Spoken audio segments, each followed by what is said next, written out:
გამარჯობა მეგობრებო.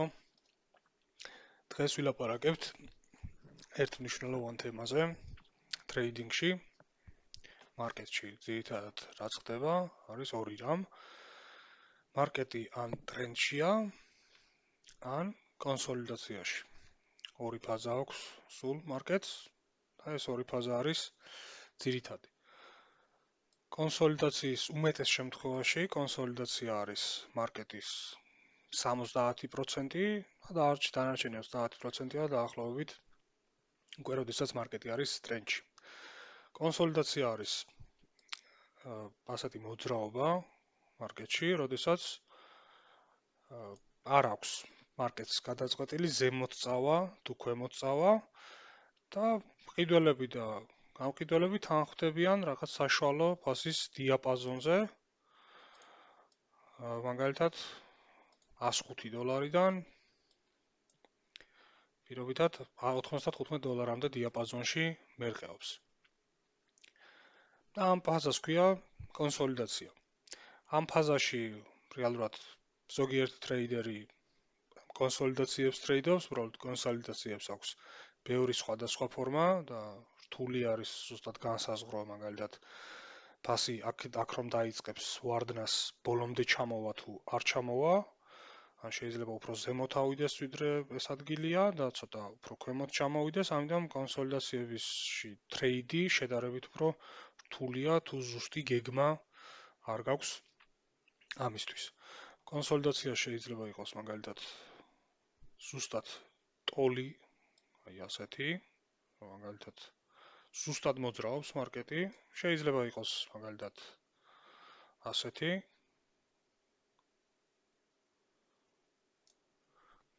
შეიძლება ზემოთ მიმავალი კონსოლიდაციაც იყოს, რომ მცირე ოდენობით ცოტათი ზემოთ მიდის, მაგრამ შემდეგ პირობითად ვარდნა ჰქონდეს. არის კიდევ ქვემოთ მიმავალი, შეიძლება ცოტა ქვემოთ მიდიოდეს. არის არეულიც, მაგალითად შეიძლება ასეთი იყოს, ცოტა ზემოთ ავიდეს, ასეთი კონსოლიდაცია, ბევრი სახეობის კონსოლიდაცია, თუმცა ტრენდი არის, როდესაც მარკეტი მიდის ზემოთ, ქართულად უცნაურად ითარგმნება, მაღალ მაღლებს და მაღალ დაბლებს აკეთებს, ამ პირიქით დაბალ დაბლებს და დაბალ მაღლებს. გამოიყურება ასე.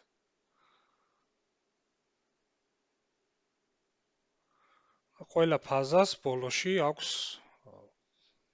ისევ კონსოლიდაცია. ანუ იწყება კონსოლიდაციით, აგრძელებს შემდეგ ტრენდი, შემდეგ ისევ კონსოლიდაცია და აქ უკვე წყვეტავს მარკეტი, შემდეგ ქვემოთ წამოვიდეს და ასე გააგრძელოს მოძრაობა, თუ პირიქით ზემოთ გააგრძელოს ისევ მოძრაობა, აპტრენდი განვითარდეს. მე მირჩენია ხოლმე ამას დავუძახო higher high და higher low და აქ პირიქით lower high და lower low, ინგლისურად უფრო კარგად ჟღერს. ამით შეუვლიც ასე ვარ, რადგან პირადად მე ინგლისურ ენაზე ვისწავლე ეს ყველაფერი და ქართულად რასაც ვაკვირდები, იმდენად არ არის ეს ტრეიდინგის სწავლება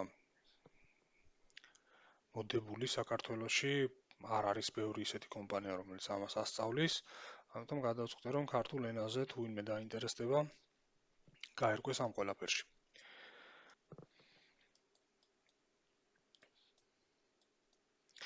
ეს არის ტრეიდები, რაც ავიღე.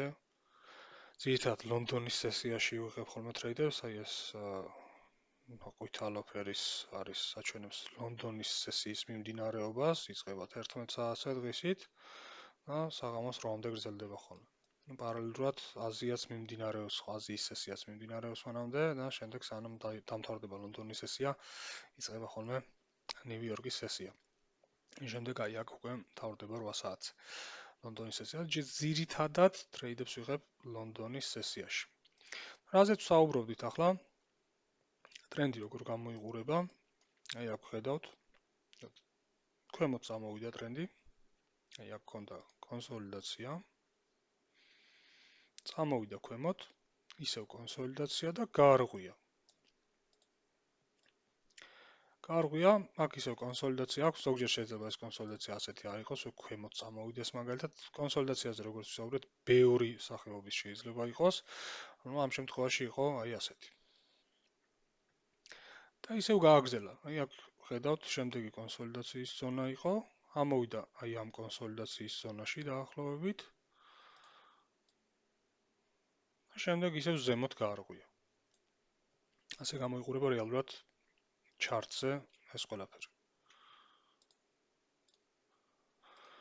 გეტყვით ასევე, როგორ შეიძლება რომ დავინახოთ ან განსაზღვროთ, როდის შედის მაგალითად მარკეტი კონსოლიდაციაში.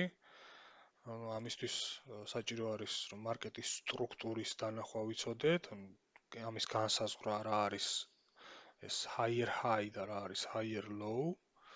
ამ შემთხვევაში, ეს ძირითადი ტრენდი განისაზღვრება მაღალი time frame-ის ტრენდი, ანუ მაგალითად 4 საათიანის, ეს დღიანის, რომელიც უფრო ძლიერია, მაგალითად 15 წუთიანთან შედარებით, ბევრად რა თქმა უნდა, იმიტომ რომ მაღალ საათებში ხდება ეს ყველაფერი და უფრო მეტი ძალა აქვს, ვიდრე 15 წუთიანში, მაგალითად 15 წუთიანში რომ გაარღვევს აი ამ სტრუქტურას, რეალურად ეს არ ნიშნავს იმას, რომ სადმე ზემოთ წავა ეს ერთდღიან სტრუქტურას გაარღვევს და კიდევ უფრო ზემოთ წავა, ეს ამას რეალურად ნამდვილად არ გულისხმობს.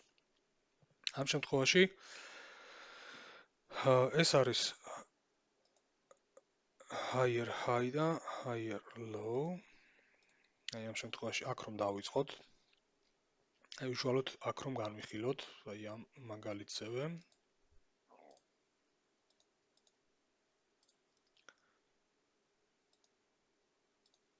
აქ რომ განვიხილოთ, აქ რომ გაარღვია მარკეტმა, ძირითადად განისაზღვრება ხოლმე კონსოლიდაცია იმით, რომ ან მეორე კონსოლიდაციის ზონაში რომ მოვა უკვე შეგვიძლია ვივარაუდოთ, რომ აქ არის ვინც ყიდიდნენ მანამდე, ანუ ვინც ხალხი, რომელმაც ქვემოთ დააგდო ფასი, ანუ ძირითადად აქ ყიდიდნენ, აი ამ ტერიტორიაზე, და შემდეგ წამოვიდა ფასი და დაბლა, ანუ გაარღვია კონსოლიდაცია და წამოვიდა ფასი დაბლა. ანუ ამ ადგილზე, ამ ტერიტორიაზე, ან ბევრი ტიპი არის, ბევრი ხალხია ისეთი, რომელიც ყიდის. ანუ ამ ტერიტორიაზე ფიქრობს, რომ კარგი ადგილია იმისთვის, რომ გაყიდოს, რომ მარკეტი წამოვა ქვემოთ. ამიტომ ამ ტერიტორიას რომ უახლოვდება ამ შემთხვევაში ეს არის ეს ტერიტორია. ამ ტერიტორიაზე რომ შემოდის, უკვე შეგვიძლია ვივარაუდოთ ის, რომ რაღაცა ეტაპი გაჩერდება ფასი და პირდაპირ არ გაარღვევს. თუმცა ზოგჯერ ხდება, რომ პირდაპირად შეიძლება გაარღვევს. ну, როგორც ხედავთ, შემოვიდა ამ ტერიტორიაზე, აქ გაჩერდა. შემდეგ უკვე აქ, როდესაც გააგრძელებს ამ კონსოლიდაციას, აქ ველოდებით, მაგალითად მარკეტის, აქ უკვე ვიცით, რომ წესით სავარაუდოდ, რადგან აქ გარღვევა ქონდა, სავარაუდოდ ზემოთ უნდა გააგრძელოს, მაგრამ შეგვიძლია დაველოდოთ დასტურს და ამ შემთხვევაში დასტური არის აი ეს გარღვევა. გაარღვია აქ ამ ადგილობრივი კონსოლიდაციიდან, უნდა ფასს ზემოთ.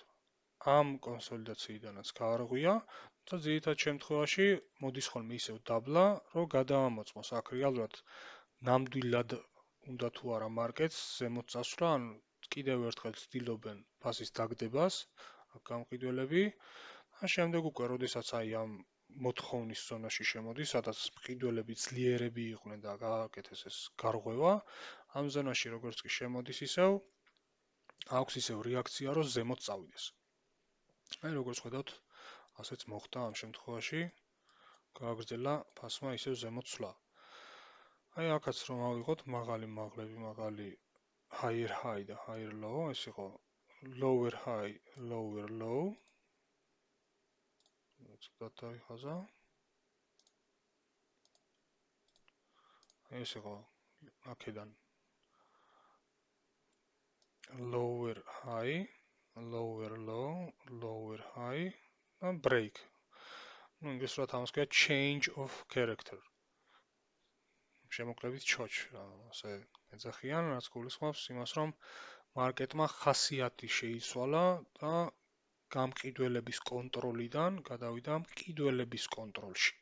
ანუ ახლა უკვე მარკეტს აკონტროლებენ მყიდველები და არა გამყიდველები.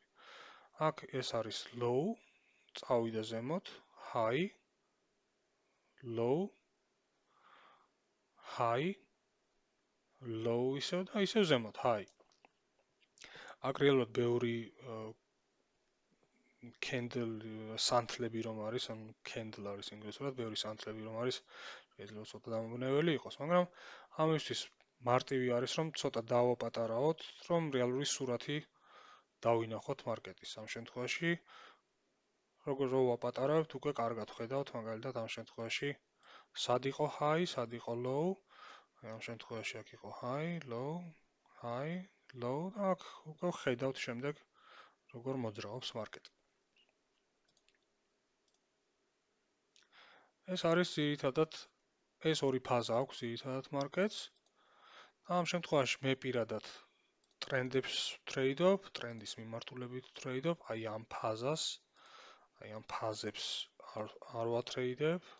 ეს რთულიც არის, როგორც ვისაუბრეთ და სპეციფიური ცოდნა სჭირდება და სპეციფიური სტრატეგია. მე რა სტრატეგიებიც მაქვს, არის შექმნილი ტრენდის მისაყოლად, რომ ტრენდს მიყვე და გააგრძელო ტრენდის მიმართულებით მოძრაობა. რევერსალის სტრატეგიებიც მაქვს, ან ამ რევერსალებსაც ვიყენებ ტრენდის მიმართულებით. დღეისათვის მეგობრებო, სულ ეს იყო. ეს არის მარკეტის ფაზები. შეხედეთ, გადახედეთ მარკეტზე თქვენ თვითონ, გახსენით trading view დაგჭირდებათ აუცილებლად ამისთვის. ან სხვებიც არის Willow, არის სხვა trading views-ნაირი საიტები, სადაც შეგიძლიათ ეს ჩარტები ნახოთ, გადაამოწმოთ. და თავადვე, რომელიც უფრო ყველაზე დიდი, პოპულარული და ყველაზე მეტი ბაზა, ყველაზე მეტი აქტივის გადამოწმება შესაძლებელი არის trading view-ზე, ამიტომ მე ვიყენებ trading views. ყველაფერი ინფორმაციას გაძლევს და ყველანაირი ბაზა აქვს იმისთვის, რომ ნებისმიერი აქტივის მონაცემების გადამოწმება შეძლო. თავად გახსენით, დარეგისტრირდით, პირველი თვე არის, როგორც მაქვს ინფორმაცია, ყოველ შემთხვევაში ჩვენ დროს უპასო იყო, პირველი ერთი თვე. ან შეგიძლიათ საერთოდ უპასო ვერსიაც გახსნათ, უბრალოდ შეხვიდეთ სუპერ ჩარტი ნახოთ და შეხედოთ, თავად გაანალიზოთ, გადახედოთ რა არის კონსოლიდაცია, თავად იპოვოთ, კონსოლიდაციები, თავად იპოვოთ ტრენდები. მაგის მიხედვით უკვე დაიწყოთ ნელ-ნელა მიჩვევა მარკეტის ხედვაში. შემდეგ უკვე ნელ-ნელა ახალ და ახალ ვიდეოებს დავდებ, სადაც სიღრმისეულად განვიხილავთ ამას. მხოლოდ ეს რომ ტრენდი და კონსოლიდაცია, მხოლოდ ამას არა, განვიხილავთ მაგალითად როგორ შეგვიძლია განსაზღვროთ, როდის შევა ზუსტად მარკეტი, რა მახასიათებლები აქვს იმისთვის, რომ შედის კონსოლიდაციაში, სად ჯობია რომ ტრეიდები ავიღოთ, რას უნდა გაუწიოთ ვარაუდი, რომელი სანთლებია მნიშვნელოვანი. ყველაფერს განვიხილავთ დეტალურად, რა არის ლიკვიდურობა. ყველაფერი იქნება უკვე ერთ ვიდეოში ვერ ჩავდეთ ამ ყველაფერს. კარგი, დღეისათვის სულ ეს იყო მეგობრებო. არ დაგავიწყოთ არხის გამოწერა და ლაიქება, რომ შემდეგი ვიდეოების პირდაპირ ნახოთ, როგორც კი დაიდება. შეძლოთ ცოდნის გაღრმავება. აბა, კარგად.